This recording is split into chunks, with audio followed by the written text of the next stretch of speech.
I fell in love with American confidence as soon as I landed in New York. I was moved by the powerful optimism of the New York City Marathon, and I also wanted to learn from it, mention accomplishments in job interviews, and ask "How are you?" to strangers with a big friendly smile and without waiting for the answer, just striding towards my bright future. 10 years in, I still love the buoyancy, but I wonder, is it real? Are Americans really the most confident people in the world?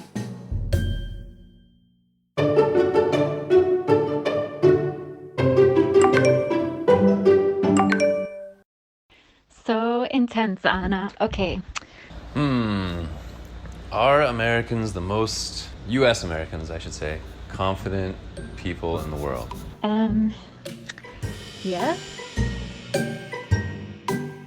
Everything is predicated on the idea that we are number one. That we are smarter, better. It's a population of people who collectively feel like they're the shit. They all answered the same, even though I asked friends and people I met throughout the years, and they are all very different from each other. In effect, Americans routinely answer to questionnaires saying that theirs is the best country in the world. When I Google confidence in America, though, I find this.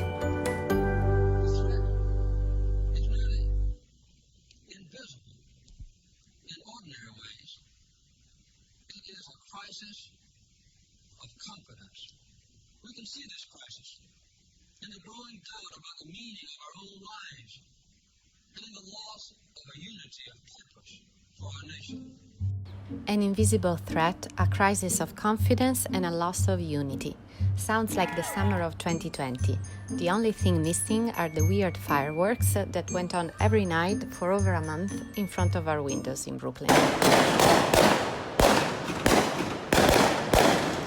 Carter's speech is from the summer of '79, though.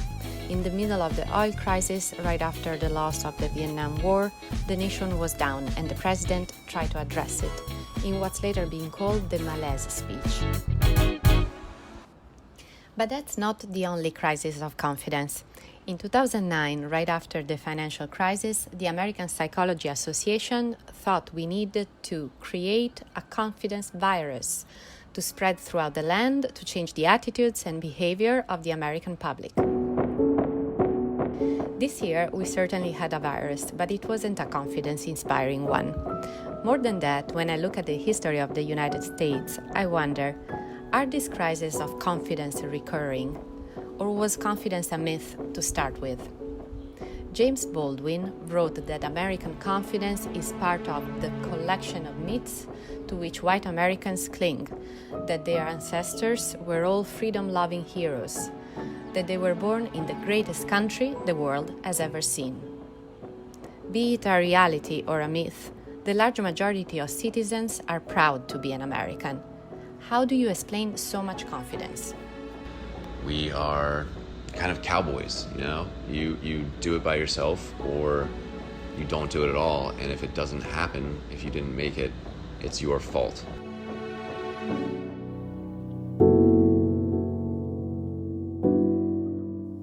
So, individualism is a possible explanation, but there are many more, from movies all the way to geography.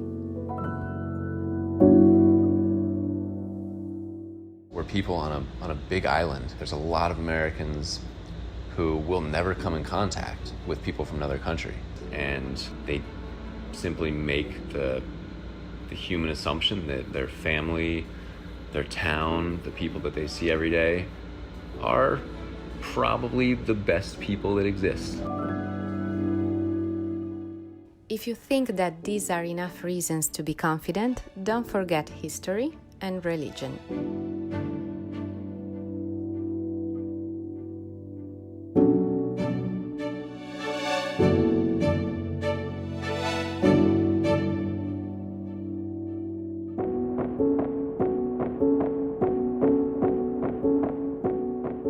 We learned that World War II wouldn't have ended unless the Americans stepped in, and we learned that World War I wouldn't have ended unless the Americans stepped in.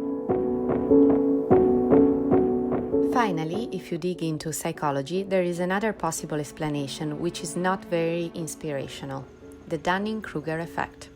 Yes, the Dunning-Kruger effect is that when you are incompetent or when you lack knowledge or expertise, you're not in a position to realize that you lack knowledge and expertise. That might explain why, for 50 years, freshman students in the US increasingly overestimated their skills, until their intellectual self-confidence started going down 4 years ago.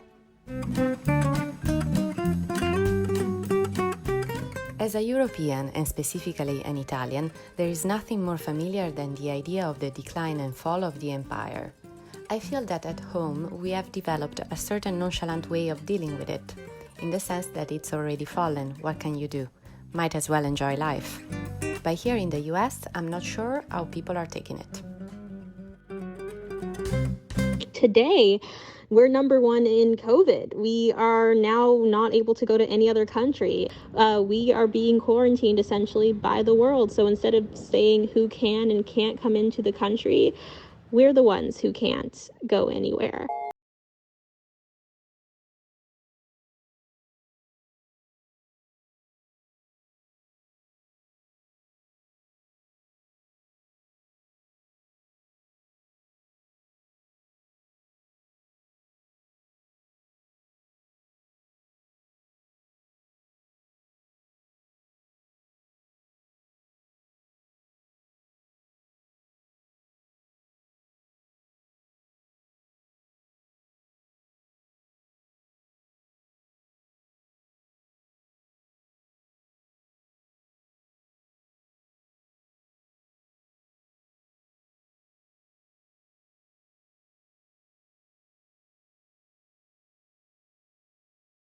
Of confidence. I don't know if you are going to like any of my answers. It all comes down to American essentialism. This idea that Americans are like no one else. It's the land of the free and freedom doesn't exist anywhere else. And unless we intervene, other places won't get free. It's an entire way that we justify colonialism and imperialism. The only way we could justify it was to create this story that we were better than those who we were doing these things to. And I think this same version of this story has been passed down. I mean, it's part of our American subconscious.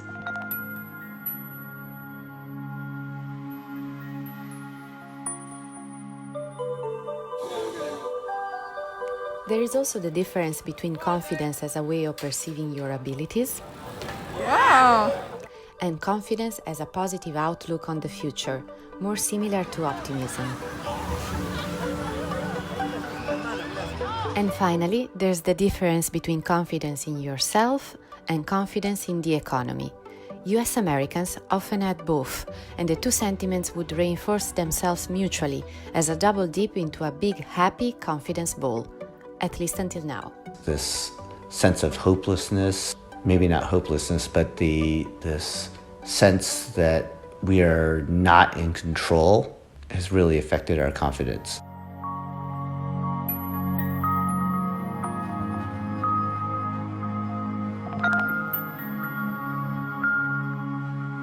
We have a lot of hard work to do here, and we can't just rely on our Americanness to get through it. So I think to that extent, maybe we're now just getting to the point where we're average. Because we aren't number one. And that's not because I'm anti-American, it's because it's the truth. When I first moved here 10 years ago, I thought that one sign of American confidence was the fact that taxi cabs always run in the streets. They don't wait at the station like they do in Italy. They go out and trust that they will meet a client. It's a self-fulfilling prophecy, aka the Pygmalion effect. Fake it until you make it. New York is obviously built to take off, said Seraphine Clairwine. Living here, I changed too. I find myself being much more optimistic when starting a project, more willing to look past the challenges and think that it will work out well, even now that the streets are much emptier. So, even though it might be an illusion, a self-fulfilling prophecy or a myth, I would say it works, if you have the chance to believe it's real.